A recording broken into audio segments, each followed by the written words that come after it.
जाते हैं। संसार में देखो तो परेशान, परमार्थ की तरफ देखो तो हम परेशान हो। ये हमारा आदत स्वभाव बन गया परेशान होना। थोड़ा सा धैर्यवान बनो, गंभीर बनो। कोई इस भारी से भारी विपत्ति में परेशानी स्वीकार करके विपत्ति से थोड़ी निकला जाता। सुलझो, ठीक है विपत्ति आई, समस्या आई, इसका समाधान होगा। ऐसा थोड़ी कि हमें नष्ट कर देगी। अगर अभी हमारी बड़ी हानि हो जाती है, हम कल इससे बड़ा लाभ प्राप्त कर सकते हैं। हमको एकदम बिल्कुल गंभीर रहना है, इतने कमजोर नहीं बन जाना।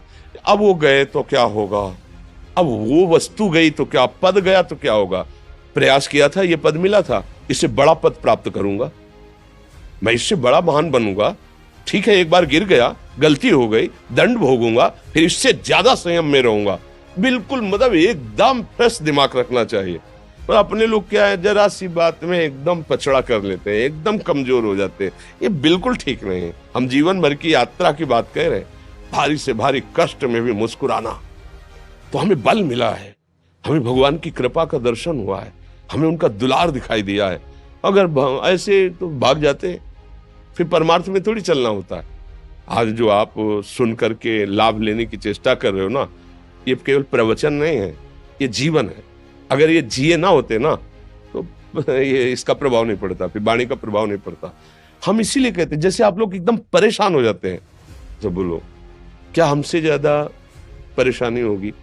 दोनों किडनी खराब, दवाई लाने के लिए पैसे नहीं, पानी रखा है हम उठ के पी नहीं सकते, भीषण शरीर में कष्ट, भीषण बुखार, क्योंकि किडनी फेल, जरा में बुखार, खाने को क्या, रोटी मांग के लाओ। अगर वहां सब्जी मिलती है तो लाल मिर्च ऐसी पड़ के मिलती थी कि पा नहीं सकते थे। आप सोचो, पानी लाना है तो मुझे लाना है, पीना है तो मुझे पीना है।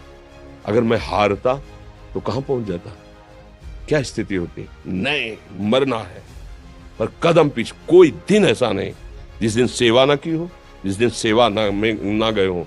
गुरु जी की सेवा में जाना है, पहले अपने को स्वस्थ साबित करना है, नहीं वो सेवा नहीं लेंगे। तुम बीमार हो, तुम कष्ट में, वैसे उनकी दृष्टि परेशान थी, उनकी सेवा की, आके लेट गए। फिर हिम्मत की, अपनी श्री जी की सेवा की, मधुकरी नहीं गए, 3-3 4-4 दिन भोजन नहीं गए, पर सेवा नहीं छोड़ा, दिनचर्या नहीं छोड़ी। और उसका प्रधान कारण संयम, ब्रह्मचर्य, भगवत आश्रय, नाम जप, कभी हारने नहीं दिया। अभी भी थोड़ी देर बाद डायलिसिस शुरू होगा, हारने, आपको हारे हुए नजर आ रहे हैं। शरीर में पीड़ा है, किडनी फेल है, ऐसा थोड़ा हम स्वस्थ बैठे हैं, पीड़ा है, बार बार प्यास लगती है, थोड़ा थोड़ा पानी मिलता है हर, लेकिन हम आनंदित हैं, हम प्रसन्न हैं। हम लड़ाई में हारे नहीं हैं, ना हारेंगे, हम जीत चुके हैं। हम अपने मालिक के भरोसे में अपना सब बात, तो वो ये हम अपनी बड़ाई नहीं बता रहे, हम आपको बता रहे समस्या। सोचो तुम्हारे पास तो माँ है, भाई है, बहन है, परिवार है, कोई ना कोई तो है ना। मेरा किसी ने कभी जीवन में ध्यान भी नहीं दिया, क्यों? बचपन से बाबा जी बन गए, किसी से प्यार नहीं, किसी से संबंध नहीं, कोई जानकारी नहीं, हम कहाँ हैं वो कहाँ, किसी से कोई मतलब नहीं। अच्छा, जवान साधु कौन श्रद्धा करे, कभी गांव जाने की हिम्मत नहीं पड़ती कि रोटी मांग ले, पता नहीं लोग क्या सोचेंगे, क्या भावना कर ले। हम दरवाजे पे खड़े हैं, क्या कैसी भाव, तो जो हमारे सामने आकाश वृत्ति से आया यौवन अवस्था में वही पाया, अन्यथा भूखे रह गए। जब हम हर समय अपने को विवेक के द्वारा सावधान रखे तो हम कभी निराश नहीं हुए, कभी उदास नहीं हुए, कभी ऐसा नहीं लगा कि यार हम दुखी, कभी नहीं लगा।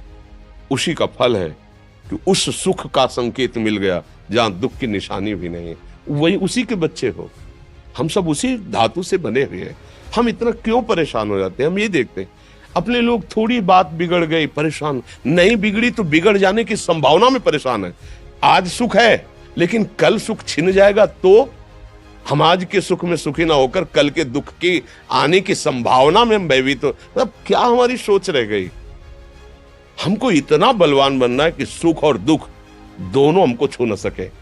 भारी से भारी सुख की व्यवस्था है तो अहंकार नहीं, हर्षित होकर किसी का अपमान न करे कि हम धनी, हम पदाधिकारी, अमुक। भारी से भारी दुख आया तो हमें किसी के सहयोग की जरूरत नहीं, हम फिर अपने कदम बढ़ाएंगे, हम फिर जुड़ी हुई अपनी भावनाओं को सजाएंगे। मस्त जीवन एकदम, तुम अविनाशी के बच्चे हो। शेर का बच्चा भेड़ों के बीच में फंसकर म्यों म्यों बोल रहा है, बस अगर दहाड़ना सीख जाए तो कोई भी उसे परास्त नहीं कर सकता। ऐसे भगवद अंश, तू प्रपंच में फंसकर अपने को इतना दीन क्यों देख रहा है? तू ऐसा है, कि भगवान के दिव्यास्त्र में भी ताकत नहीं तेरे को मार सके।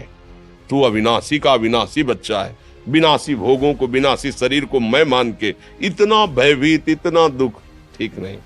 ये सबके लिए, केवल एक के लिए नहीं। आप समझो, आप लोग सोचते हैं हम गृहस्थ होकर भला ऐसी स्थिति कैसे।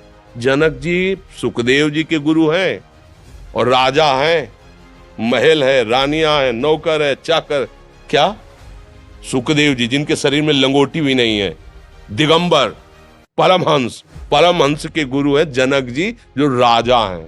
समझो आप ऐसा ना सोचे कि हम नौकरी कर रहे हैं, हम संसार में, हम गृहस्थ हैं, हम आध्यात्मिक की ऊंचाई पर नहीं चढ़ सकते। नहीं, आप एक सरकारी नौकरी या आप किसानी या व्यापार करते हुए आप एक अध्यात्म की ऊंचाई में चढ़ सकते हैं। और अध्यात्म ही है जो तुम्हें इस माया के दुख सुख से ऊपर उठा सकता है। दूसरा, चाहे जितनी संपत्ति आ जाए, आप सुखी नहीं हो सकते। सब देख लो, आंख खोल के देख लो। अध्यात्म ही है जो तुम्हें हर कष्ट सहकर मुस्कुराकर जीने का रास्ता बता देगा कि आप आनंदित हो जाओगे। कुछ नहीं बिगड़ा। अध्यात्म है तो कुछ नहीं बिगड़ा, अध्यात्म नहीं है तो कुछ नहीं बना, कुछ हाथ नहीं लगने वाला।